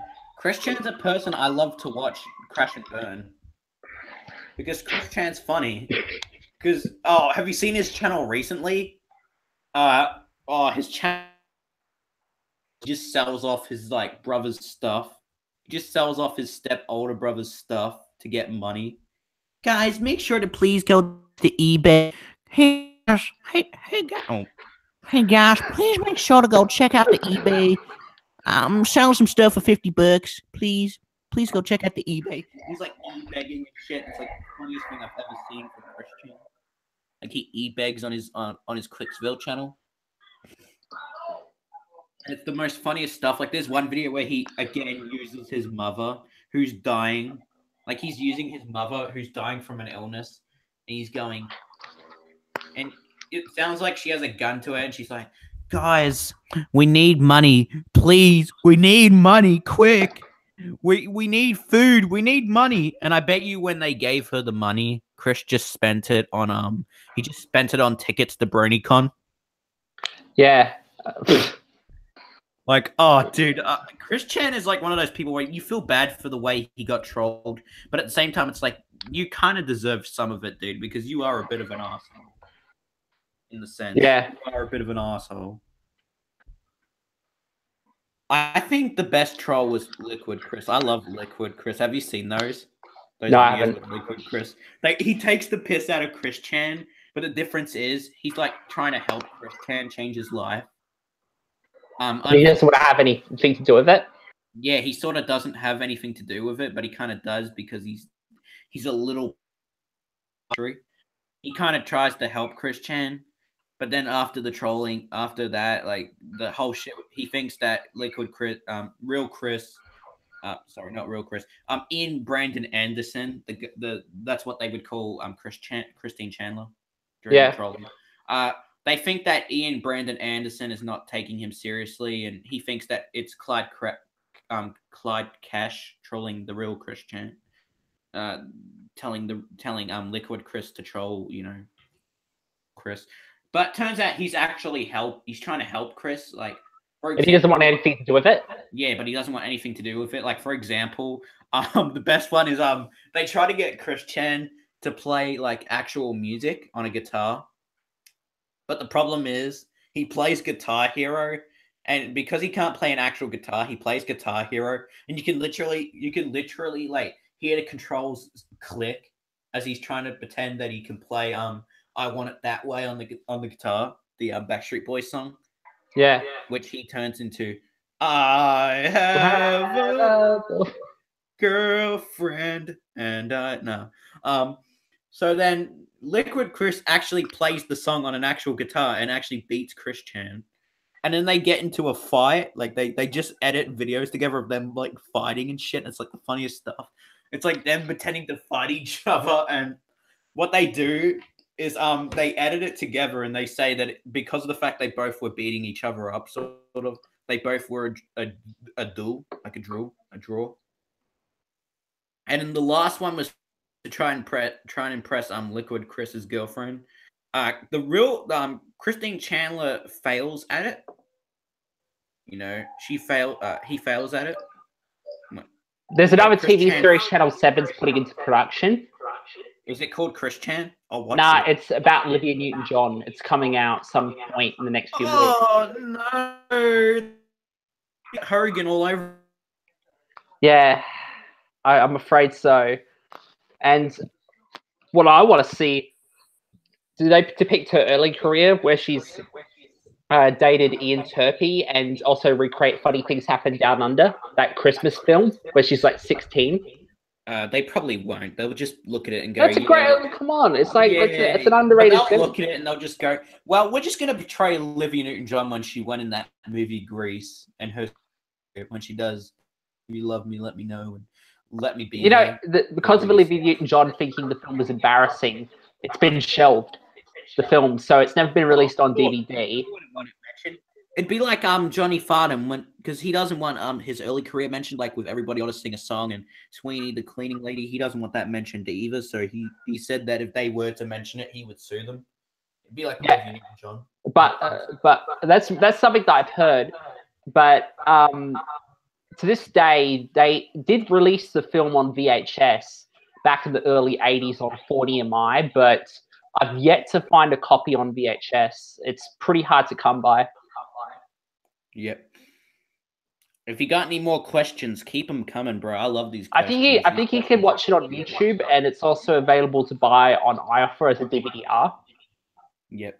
I'm going to buy the DVD-R just so I can look at Ian Turpie as a young man, because I've seen some of his early stuff, and oh man, it's funny. Like if you go on Ian Turpie, and I think there was a show called his record somewhere. I got to listen to it. I got a record of his early. There's a show that he was on called Time for Terry, and when he was doing the Charleston with Olivia Newton-John or something.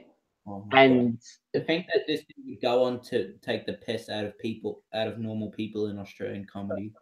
Yeah, but with Ian Turpie, of course, around that time he was, a singer, but also he hosted the Go Show in Melbourne. A terrible singer at that. His music career was a failure, and I can see why. But he was a really good host of the Go Show in those early years. I'm gonna be honest, his acting is more better than his music. He's more of a presenter. Like you see him in like The New Price is Right and everything, and Supermarket Sweep. Yeah, I'm not gonna mention that guy because Flemish Dog will crack the shits. He loves Supermarket Sweep's one of those ones that's kind of brushed under the rug. Yeah, as the show. It ran for 3 years, but there's not too much of it out there on YouTube. I think there's only like 2 clips. Flemish Dog found one, and I found one, as well as a promo that's online that's been on for years. Yep. Yeah, with M. Night, as I was saying, M. Night Shyamalan, I honestly think, to be honest, M. Night Shyamalan has had a comeback with what's that movie, Split? Yeah. I think that movie was wonderful, man. I love that movie. That movie's like my favorite. It was one of my favorites for last year, man. I love that movie. That movie was very, very good, considering the last couple of years where M. Night Shyamalan has just produced and directed garbage, like The Last Airbender, After Earth, and The Happening with Mark Wahlberg talking to animals. Yeah. Man, we could just call this episode because we've mentioned what have we mentioned? We've mentioned feminism so much. We could just call it Social Justice Warrior. I know, we could call it something clever. I'm trying to think of one we can call the episode. We could call it autism, and it just has a picture of what? No, wait. No, you don't. No, I got an idea. I'm thinking we could call it autism, and it just has a picture of that guy from Sunrise. We could call it In Hiding from the ACMA. You could send me that one, and we could just put Channel 7 in the thumbnail. Yeah, fuck them. Yeah, you could send me. Can you send me that actually? Because that sounds excellent. So I don't forget. You got to send that. That one is fucking. Oh, that's amazing. Yeah, Sunrise. I'm hoping that the ACMA shuts them down, like how when the Australian Broadcasting Tribunal killed off Fat Cat.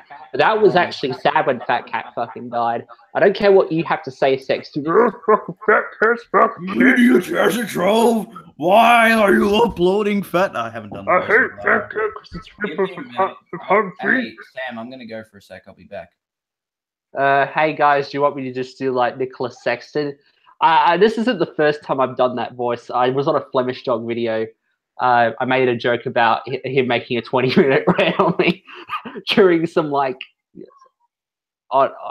during some carols by candlelight thing that we were riffing at one point. Because when I went over to Brisbane, me and Flemish Dog, we just riffed a bunch of commercials, and that came up during like the third riff or something. It was like freaking hilarious. I just was pissing laughing. It's like, oh yeah, I love that joke. The one you did where you mentioned Sexton. That was a beautiful joke. I think the end of that video, there's another. I was rewatching it today, and there was a joke in there where I really liked. It's like regional TV. We shoot dead kids. It's a bit of a realistic Wish Foundation skit there.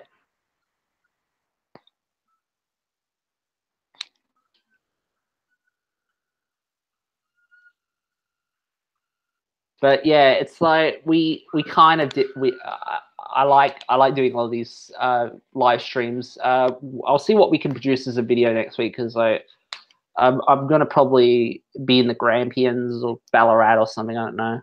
But I've heard from Jared like Ballarat's pretty boganty actually these days than it was 20 years ago.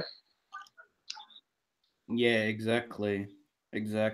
But then I don't want to go to Bendigo. I mean, sure I can. Oh yeah, because you'll meet your friend Nicholas Sexton. I don't want to run the risk of bumping into him, but then again, I want to make. I can do my Steven Seagal karate on him. But I wanted to tell you this thing. He caused me a lot of anxiety, a lot of stress, so I don't want to fucking bump into him. But also the fact that I don't really care at this point. This dude is almost just as dead as scarce as Waistline. Like this dude. I know, but he caused me so much pain and stress, so I just don't want to fucking bother. Yeah. I would bump into him. I'd love to, just for the meme, just film him and go up to him and be like iDubbbz did to like Tana Mojo. Yeah, I'd do that. Get him to say something really dumb and then he like cracks it. But I'd want to go to Bendigo to get me green cube though. Nah, just go meet Nicholas Saxon. Just be like, hey man, remember when you made that video on me? The thing, Just Rick pull a and syringe Morty. out on him. Just Give be me- like a junkie. Just pull a This is our 8-hour walking. No, actually, don't. I'm not inciting violence, guys. Violence against women. Australia says no. Hey, with your exercising, you're starting to turn into Marcus Dibble.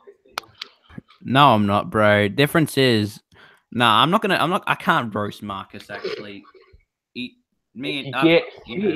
become stupid in YouTube. No, I'm not. I'm not gonna be like Dibble, bro. The difference is, I'm not gonna build heaps of muscle. I don't want to be like. I don't want to do the pec dance and shit like that. I want to build enough where I can look a bit healthier, have a little bit of muscle. Yeah, might but don't lose get the too weight. obsessed over being healthy, or you'll turn into Dibble.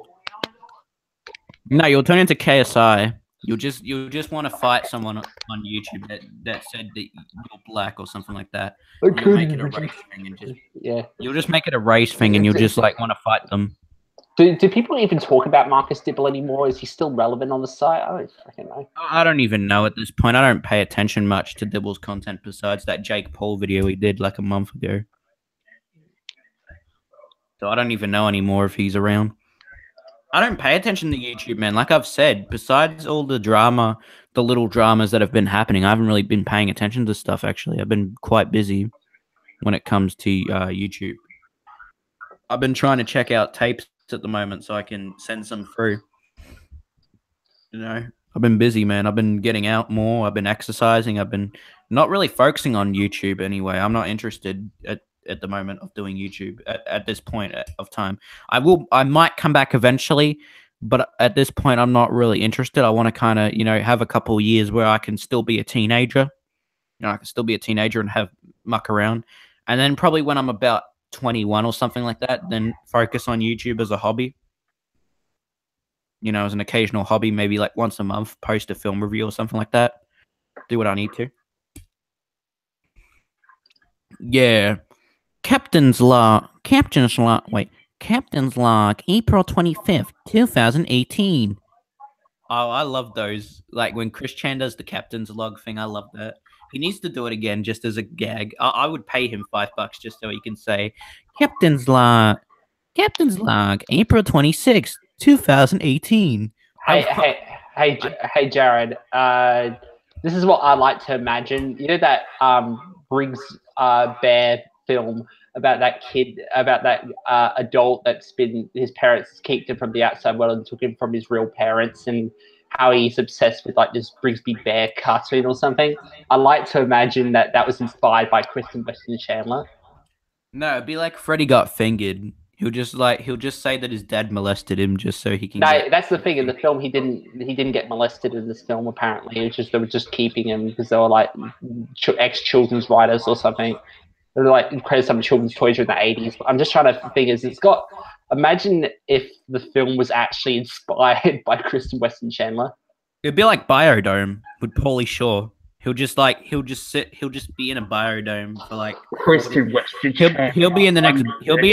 I reckon they cast the right person for the next Biodome movie. Chris Chen would be the perfect person for that movie.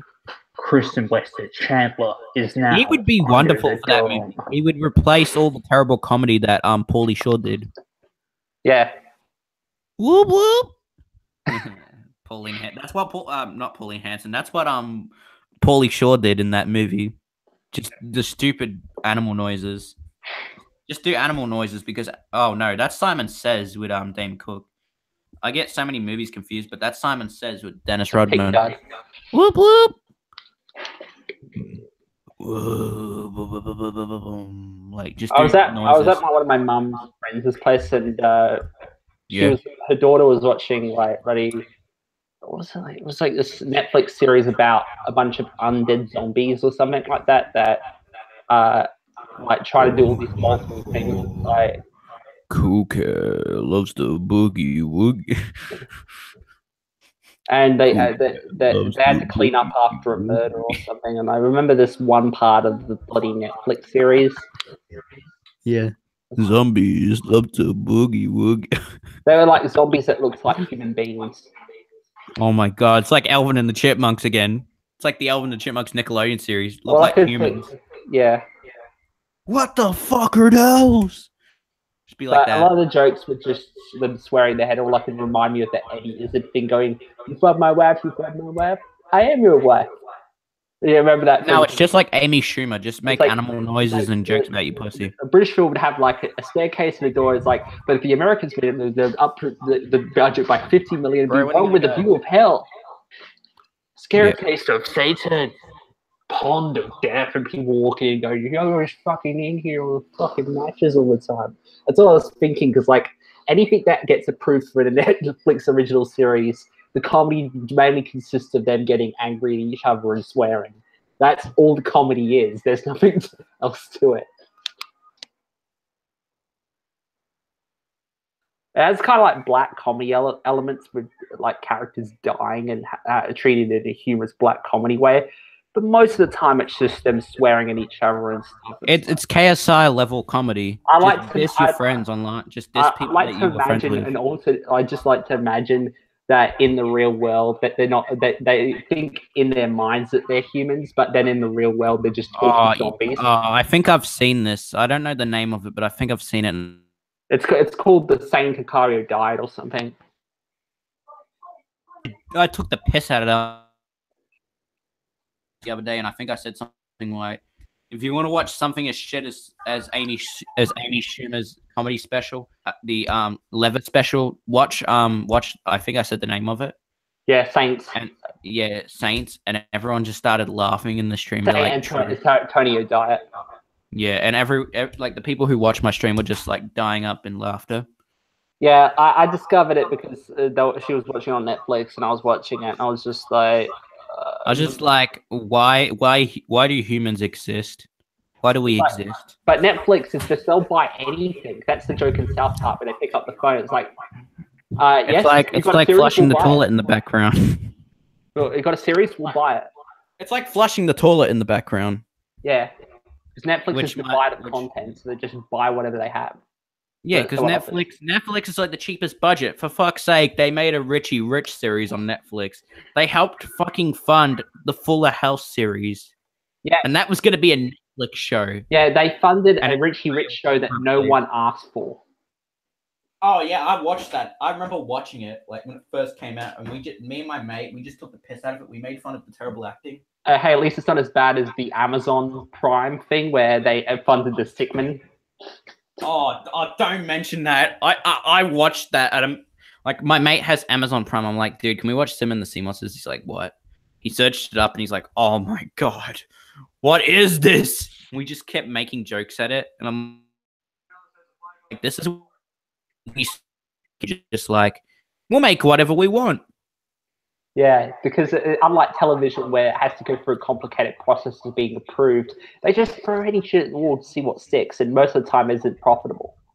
I blame Marty and Sid. I blame the Croft brothers for this. It isn't creative a lot of the times, it's just garbage, a lot of the stuff that they throw at the wall. Like today, I was Amazon looking... Prime is equally garbage. Like Logan Paul had his own show on Amazon Prime, and I watched that, and I just kept referencing it's every day, bro, because it was that bad.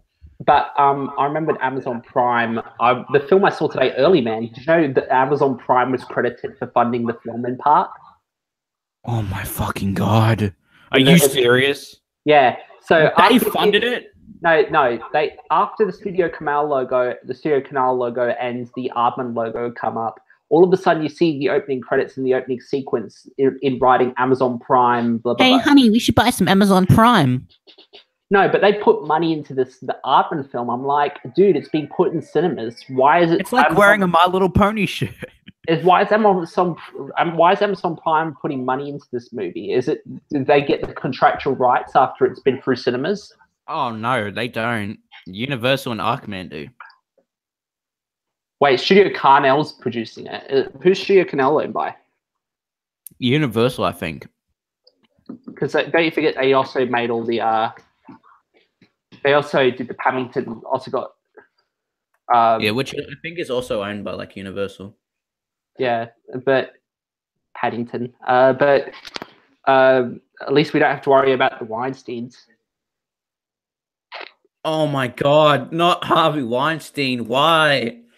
Oh, I got so much shit. Like a couple weeks ago, I did a joke about Harvey Weinstein. Oh man, I got so much shit on my stream. Like people were actually people were actually hating on me for making the Weinstein joke. It's just like, bruh, what do you expect? Harvey Weinstein needs to be laughed about because it's hilarious. Harvey Weinstein's funny. But you know who my new favorite meme is going to be around here? Bloody Quinton for views. Ah, dude. I love you, Quentin. No, he's my new favorite meme. It's so ironic. He makes fun of Gamer from Mars. He's so much like Gamer from Mars. Oh, you know what's ironic? Like, for example, if you're like Chubbs, you know what's ironic? Making fun of someone who scammed another person and then scamming a kid. Like Chubbs made fun of Leafy is here for like scamming hey, watch your mouth. And then that cunt like fucking scams a 12-year-old. Like a little 12-year-old boy who doesn't know any better.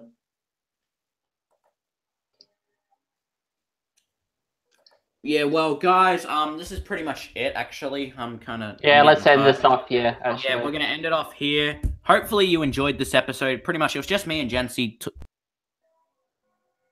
What the fuck was that? Apologize if we ran a little too long. I'm really sorry for that, but you know, we were having such a good conversation tonight. Yeah, I know. Sorry, man. Nah, all good. I loved doing this episode. Actually, this one is one of my favorites out of the recent episodes, like this and the Sam's Movies ones.